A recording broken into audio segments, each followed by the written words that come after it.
మిమ్మల్ని ఒరేయ్ ఎటు రారా అన్న ఇన్సల్టింగ్గా మాట్లాడే అధికారం పోలీసుకి లేదండి లాలో లేదు.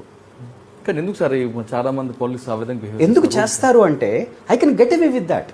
ఇప్పుడు మిమ్మల్ని అని యూ సే దట్ అరే వీడితో ఎందుకురా బాబు నువ్వు వెళ్ళిపోతారు మీరు. కానీ యూ ఇన్సిస్ట్ దేని ప్రకారంగా మీరు నన్ను అబ్యూస్ చేశారు చెప్పండి. I'm drunk, you take me to the court, I give the fine, no problem, fine వేయండి నాకు. But why did you pull me out of my car? Why did you abused me? నన్ను ఎందుకు కొట్టారు చెప్పండి. అడగరే మన వాళ్ళు. అంటే పోలీసు అనగా భయం కాబట్టి అడగరు. పోలీసులకి అబ్యూజ్ చేసే అధికారం ఇండియన్ లాలో లేదండి.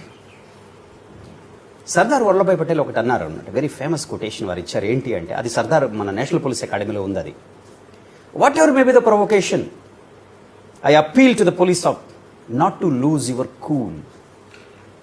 What ever may be the provocation, in a democracy there will be so many issues which you get provoked. Never lose cool. The moment you lose cool and compose, you cease to be a police officer. అని సర్దార్ పటేల్ మహానుభావుడు చెప్పారు. అంటే దాని అర్థం ఏమిటి? Provocation వచ్చినా సరే ఒక డ్రంకర్డ్ ఆటో డ్రైవర్ ఉంటాడు, he started abusing, warn him. Download ShareChat.